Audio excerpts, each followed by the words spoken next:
Hey fam, welcome back to my channel. Thank you for tuning in today's video. Guys, I'll be showing you how I achieved this week with Brazilian wool, so please keep on watching.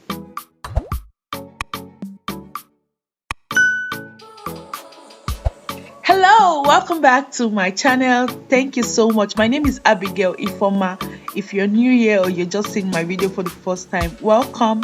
Thank you for always tuning in to watch my video, guys. I really appreciate. For the ones who have subscribed, thank you so much.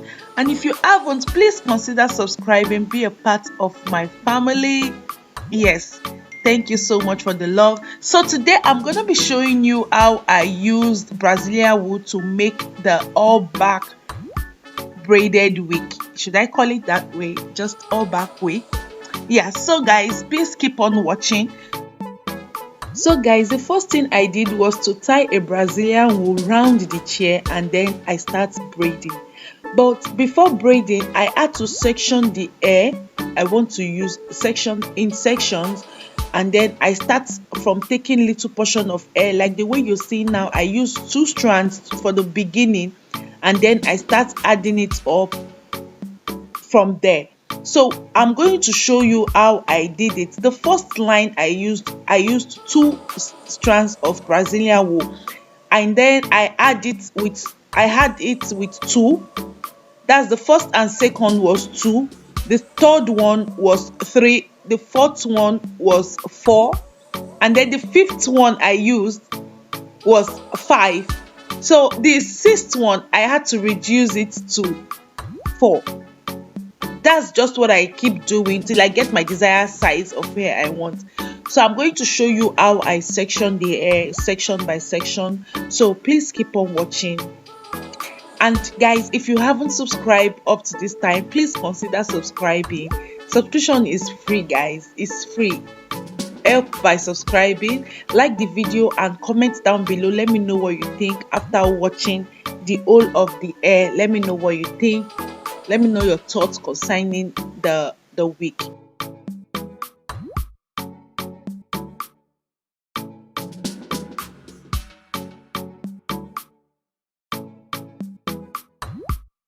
So guys, here is how it is and after braiding. So I'm going to show you, like, the first strands of hair is 2, as you can see. The second one is 2, the third one is 3, while the fourth one is 4, the fifth one is 5.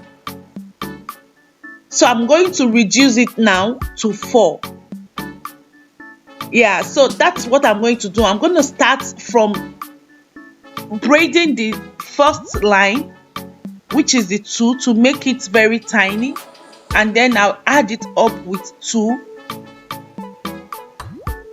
I take the third one, which is the 3 strands of Brazilian wool, and then I sew it. After doing that, that's just what I'm going to do. I keep adding until I get to the desired length. Guys, you don't need to start by taking big portion of hair, because if you start by taking big portion of hair, the front part won't be natural. So that's why it's advisable to start by taking little portion of hair, to start from teeny tiny, and then you keep adding it up till you get your desired size and length you want. So that's what I keep doing. I'm going to show you one more time to see how it is. So first I start by taking 2 strands of hair. After braiding for a short, like just short while, I just add it up. I'm not passing it on top. I'm going to pass it under, like the way you see me doing, because if I pass it on top of the braid, that I'm making Ghana weaving. But this one is feeding braid. I'm not doing Ghana weaving, so I'm passing the hair. That is the one I'm adding. I'm passing it under, not on top. So that's what I keep doing until I get to the desired length of hair I want.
So guys, here is how the wool is looking like. As you can see, this is how it is, so neat and ready to start installing. So what I did was to cut off the wool I use in tying the chair round, and then take out my braids. This is how the braid should be looking like. So at this point, I will start arranging the braids on the net. So what I'm going to do is to start from the middle part. If I start from the middle part, that will tell me the number of hair I'm going to put on the side. So if I'm to put 12 braids on the left side, I'm gonna put the same 12 braids on the right side. So it's just gonna make the work so easy. So this is what I'm going to do. I will just arrange it and then sew it on the hair. I'm going to show you, because I did two ways in which you can do install the cornrow. One I did for the sewing with needle and thread, and the other one I use this hot glue gum, and anyone that is okay for you, you can use it. So on this particular side, I'm going to use needle and thread, and then when we get to the front side, I'll show you how. Just keep on watching, and then I'll show you how to use your hot glue. It's still the same thing, and it came out so well. Guys, I hope you enjoyed this video. Guys, if you do, please do not forget to give the video a big thumbs up. Subscribe if you haven't. Consider subscribing. Give the video a big thumbs up. Comment down below, let me know what you think about the week. Yes, and I will see you guys in my next video. Thank you so much.